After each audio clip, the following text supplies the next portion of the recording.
Hello dear friends, welcome back to our channel little stars TV. अगर आपको हमारी videos पसंद आती हैं तो चैनल को सब्सक्राइब जरूर करें और बेल आइकन प्रेस करना ना भूलें। तो बिना देरी के चलिए शुरू करते हैं आज की एक और ब्यूटीफुल और एक्साइटिंग स्टोरी। एक जमाने में घने जंगल के बीच एक छोटी सी झोपड़ी में हेंसल और ग्रेटल अपने बाबा के साथ रहते थे।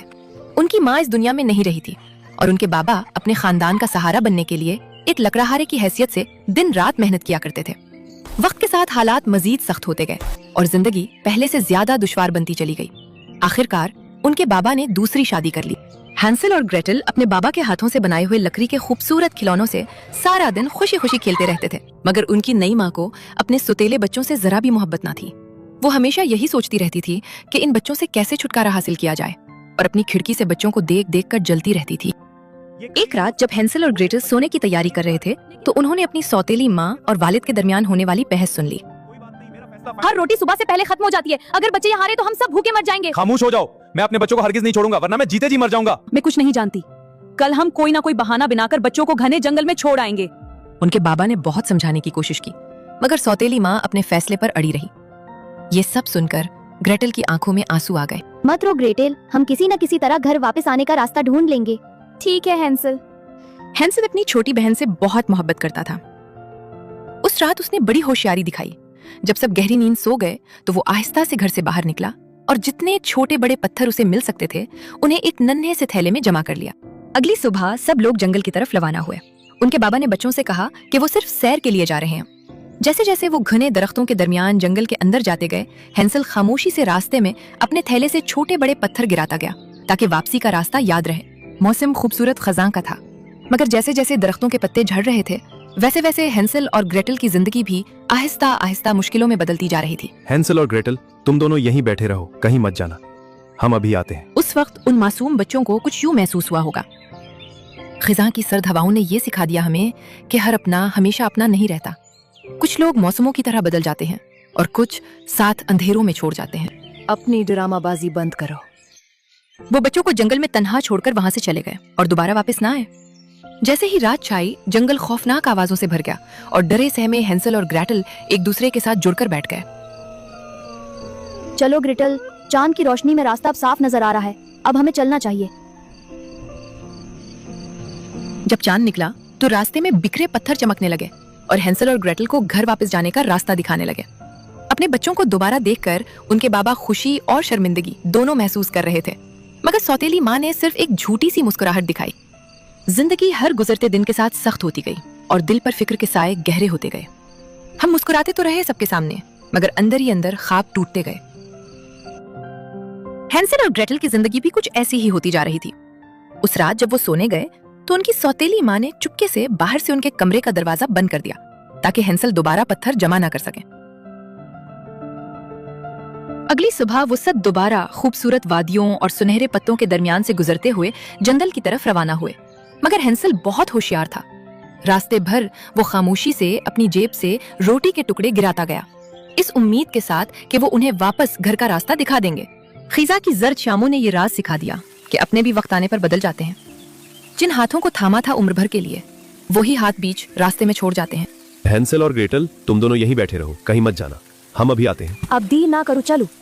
दोपहर होते होते उनके बाबा और सौतेली माँ एक बार फिर बहाना बनाकर वहां से चले गए और मासूम बच्चों को दोबारा जंगल में तन्हा छोड़ दिया। फिक्र ना करो ग्रेटल, इस बार मैंने रास्ते में रोटी के टुकड़े गिरा दिए हैं जो हमें घर वापसी के रास्ते में मदद करेंगे।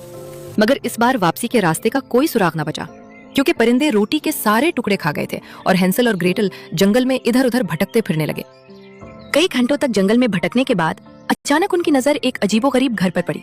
ये घर बहुत ही अजीब है, मैंने ऐसा घर कभी नहीं देखा। उस घर की दीवारें बिस्किट की बनी हुई थीं, छत मीठी मिठाइयों से सजी हुई थी, जबकि खिड़कियां चॉकलेट की थीं, जिन पर रंग बिरंगी करीम लगी हुई थी। ये केक तो बहुत ही मजेदार लग रहे हैं। हाँ, और खुशबू कितनी अच्छी है, चलो खाकर देखते हैं।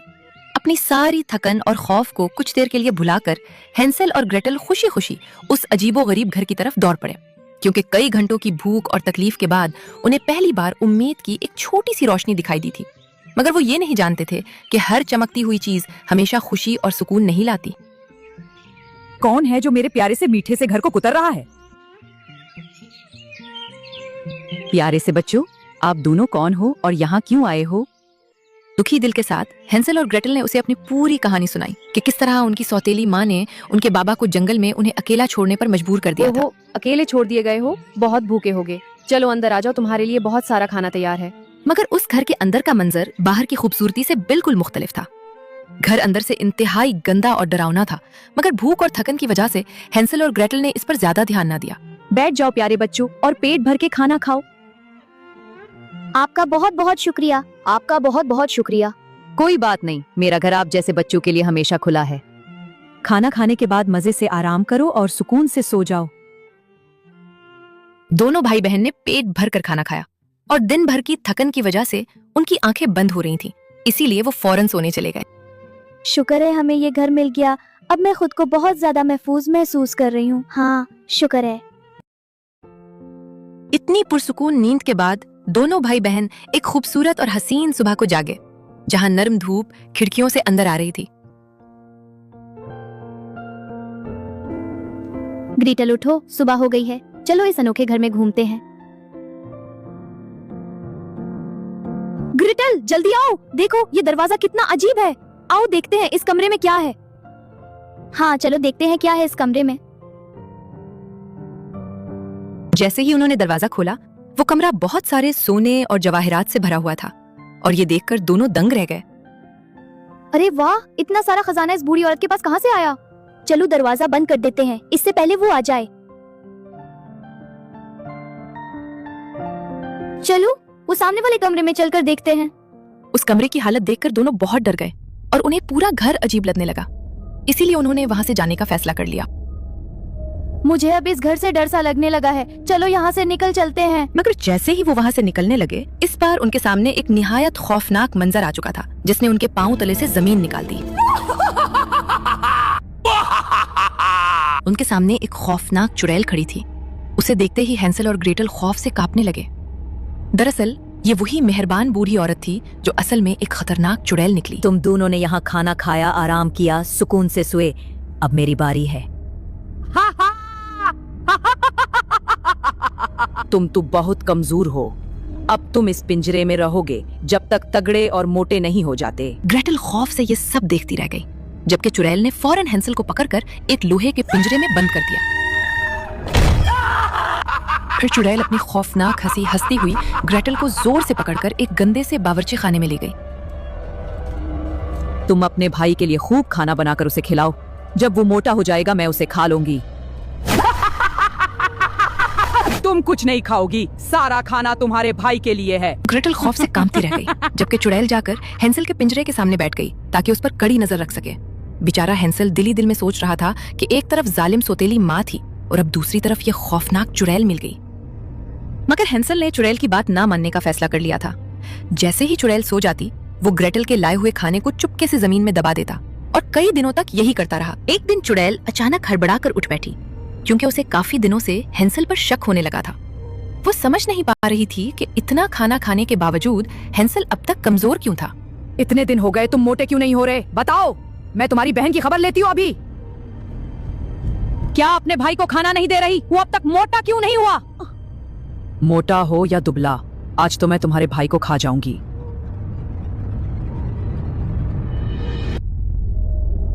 तुम्हारा भाई उस तंदूर में आज पकेगा, जाओ जाकर देखो तंदूर गर्म हुआ या नहीं। मुझे नहीं लगता तंदूर सही से गर्म हुआ है, आप खुद देख लो। हटो, मुझे देखने दो। ग्रेटल ने इस मौके पर बहुत हौसले से काम लिया। उसने रोना धोना बंद किया और गुस्से में आकर पूरी ताकत से चुड़ैल को जोर से धक्का दे दिया और चुड़ैल सीधी भड़कती हुई आग में जाकर जल गई। कभी कभी जिंदगी इंसान को इतनी सख्त आजमाइशों से गुजारती है कि खौफजदा बच्चे भी वक्त आने पर बहादुर बन जाते हैं। फिर ग्रेटल ने फौरन पास पड़ी एक हथौड़ी उठाई और भागती हुई हेंसल के पिंजरे तक पहुंची, जहां उसने जोर जोर से मारकर पिंजरे का दरवाजा तोड़ दिया। अरे वाह, मेरी बहन तो बहुत बहादुर निकली। शुक्रिया भाई, चलो जल्दी से भाग जाते हैं, आग बहुत फैलने वाली है। भागते वक्त हेंसल के जहन में अचानक एक ख्याल आया। उसने फौरन पास पड़ी एक खाली बोरी उठाई, क्योंकि वो जानता था कि उनकी मुश्किलों भरी जिंदगी में ये खजाना शायद एक नई उम्मीद बन सकता है।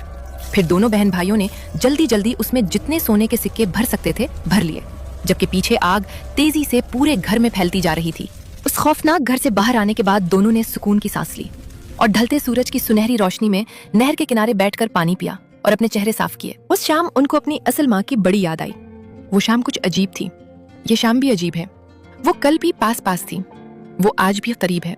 काश मामा जिंदा होते हमारी। मुझे उनकी बहुत याद आ रही है। ग्रेटल की बात सुनकर हैंसल कुछ लम्हों के लिए खामोश हो गया, क्योंकि माँ की कमी वो दोनों हर मुश्किल लम्हे में शिद्दत से महसूस करते थे। मगर उस खौफनाक घर से निकलने के बाद भी उनकी मुश्किलें खत्म ना हुई, क्योंकि वो अब भी घर का रास्ता ढूंढ रहे थे और भटकते भटकते ऊंची पहाड़ियों और सुनसान रास्तों से गुजरते रहे। भाई वो देखो, वो रहा हमारा घर। जिंदगी एक पल दर्द का गांव है और एक पल सुख भरी छाँव है। थोड़े आंसू हैं, थोड़ी हंसी, आज गम है तो कल है खुशी। जिंदगी की यही रेत है, हार के बाद ही जीत है। गम का बादल जो छाए तो हम मुस्कुराते रहें, अपनी आंखों में आशाओं के दीप जलाते रहें। आज बिगड़े तो कल फिर बने, आज रूठे तो कल फिर मने। वक्त भी जैसे एक रीत है, जिंदगी की यही रीत है। मुझे माफ कर दो मेरे बच्चों, मैंने बहुत बड़ी गलती की। अब मैं तुम्हें कभी अपने से दूर नहीं होने दूंगा। बाबा मैं आपकी बहुत याद आई। देखो बाबा, हम सही सलामत वापस आ गए हैं। हैंसल और ग्रेटल ने अपने बाबा को बताया कि किस तरह वो मीठे घर के जाल में फंस गए थे और चुड़ैल की कैद में रहे। फिर उनके बाबा ने बताया कि उनकी सौतेली माँ घर छोड़कर जा चुकी है और दोनों ने उन्हें वो सोने के सिक्के भी दिखाए जो वो अपने साथ लाए थे। तुम दोनों का वापस आ जाना ही मेरे लिए सबसे बड़ा खजाना है। इसके बाद हैंसल, ग्रेटल और उनके बाबा हमेशा खुशी खुशी रहने लगे, क्योंकि जिंदगी आखिरकार उन्हीं लोगों को सुकून देती है जो हर मुश्किल के बाद भी उम्मीद का दामन नहीं छोड़ते। गुड नाइट बच्चों। गुड नाइट पापा।